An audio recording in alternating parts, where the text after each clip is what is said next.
Android 12 has launched along with the Google Pixel 6 and 6 Pro, which I have here, and iOS 15 has launched along with the new iPhone 13 Pro, which I also have here. Both of these devices now have the capability for their voice assistants to work offline. So let's redo a video that I only shot a couple of months back, where Google came out marginally on top, and see whether the Google Assistant is now way ahead of Apple, if Siri has maybe caught up, or if it's about the same as last generation of voice assistants.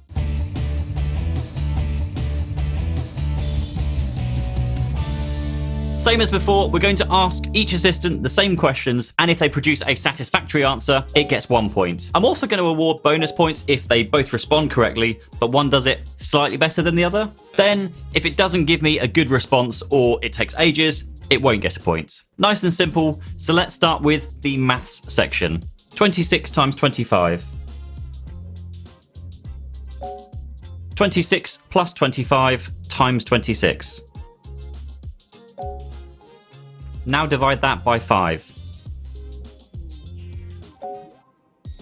Now multiply that by 999.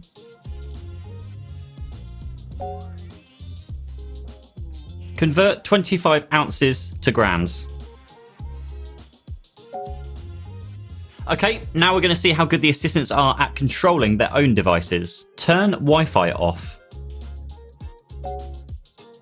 Turn on airplane mode. Start a timer for 5 minutes. Open Spotify. Increase screen brightness by 5%. Change my wallpaper. Turn on dark mode. Read all of the notifications. Now let's try something that's really interesting with both of these devices touting their offline voice transcription capabilities. Testing, testing, 1, 2, 3, testing. Well, it seems you can't do this offline on the Google Pixel 6, contrary to what it says online, unless I'm trying to do this wrong, but I'm in the Recorder app and it can't translate anything really. It can transcribe things, but it cannot translate things offline. So here's an example of what I mean. So both phones in airplane mode, and on the Google Pixel 6, you cannot translate. However, on the iPhone, Ecco come dovrebbe essere la trascrizione vocale in italiano. There we go. And if we do the same thing again, but with... Let's do French this time. Voici à quoi devrait ressembler la transcription audio en français. No, when I was telling you. There we go. Now let's just ask for some general internet queries. Most of the stuff that we actually do ask for our phones on a day-to-day basis. What's the weather today? What's the weather this time next week?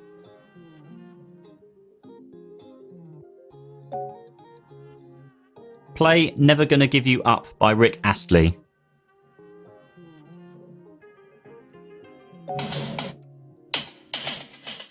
Tell me a fact about Rick Astley. According to Wikipedia, Richard... Who is the current US president? The President of the United States of America is Joe Biden. How tall is he? He's 1.82 meters tall. Does he have children?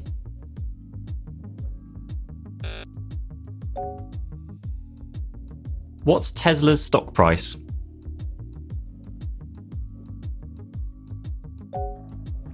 What's the price of Bitcoin?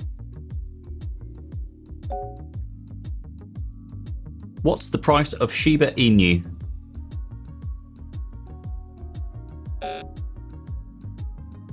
How much has the S&P 500 returned over the last year?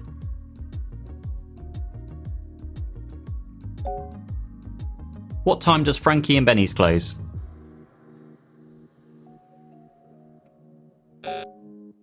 Show me restaurants in London.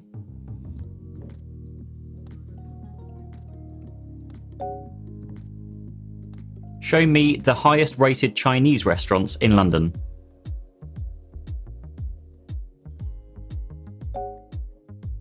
What's the COVID status in my area?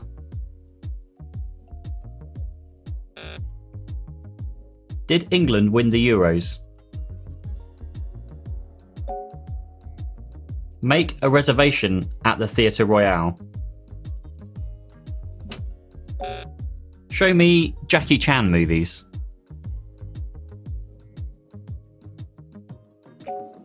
Tell me more about Rush Hour.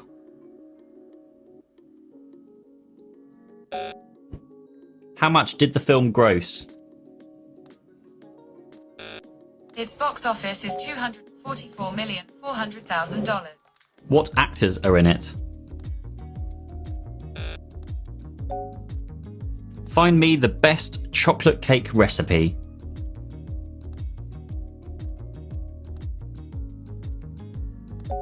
Bonus points there for showing me an image of what I actually want to eat. Thank you, Google, for making me hungry. That is the general web search done with. Now we're going to look at using voice to control inside of apps on each phone and see how they stack up. Show me photos from 2020.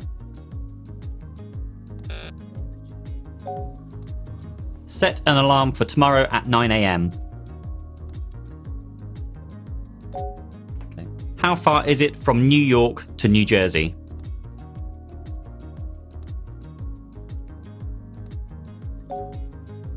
Open the camera and take a selfie.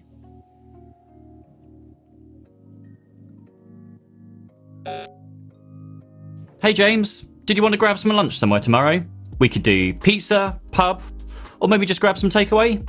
You know how much I heart emoji takeaway. It's awesome. Smiley face. Subscribe to Make Art Now on YouTube.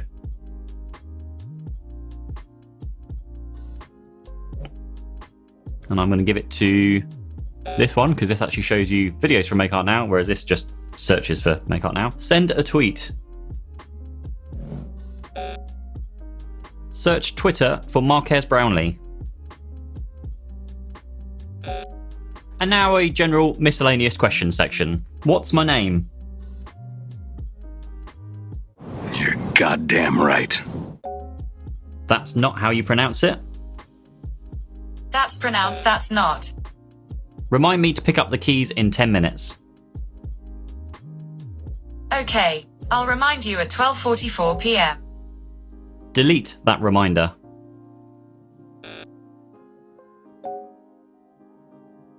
Do you have any pets? Maybe someday. Tell me something good. All right. According to the Louisville Zoo, gorillas have unique nose prints, much like human fingerprints, that can be used to identify. Show me some inspirational music.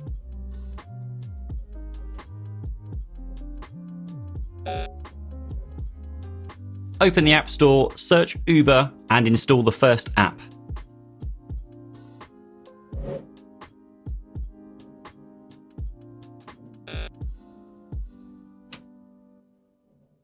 And because I love my home automation, let's try some home automation commands. Turn on the boys' room lights.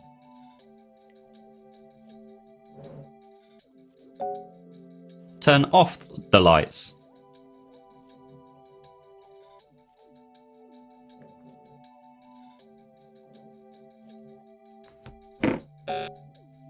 Turn on the lights in the kitchen.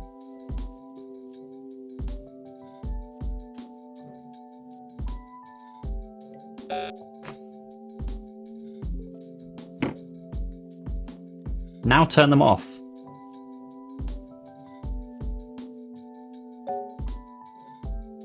Play songs by Muse in the boys' room.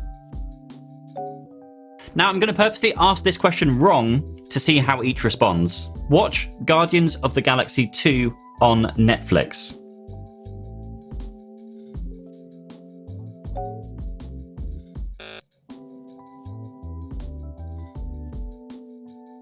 Disney wins, I think, there, because it has opened up Disney. Guardians isn't on Netflix. So now let's try asking the right question this time. Watch Breaking Bad on Netflix.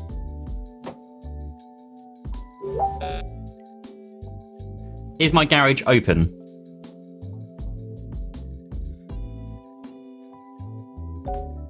Is my front door locked? What's the temperature in the spare room?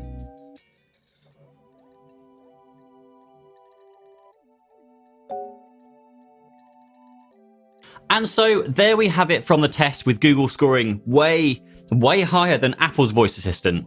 So it seems that with the latest updates to Pixel, and particularly around their voice assisted typing, that, to be honest, for me, it blows Siri voice out of the water. Yes, of course, there will always be certain tasks which work very well on both sides of these ecosystems, controlling Apple and HomeKit devices or Google and Google Home devices. Though one surprising result was asking to subscribe to someone on YouTube, where the iPhone at least gave you the videos from that channel directly from YouTube, whereas the Pixel just opened up YouTube and then searched for, subscribed to. Didn't really work properly. If there is one thing I'm disappointed in with the Pixel, is the voice translation features, which I thought would actually be really, really strong. The offline voice translation features, which when you're traveling, you don't always have phone signal. And the iPhone seems to win on that account. You can literally download languages to the phone, be in airplane mode, and it will live translate when people are speaking to you. So yeah, that was a surprise. But for day-to-day actual voice usage, at least for me, Google feels much more natural and genuinely just allows you to say what you need to say and then move on with your life.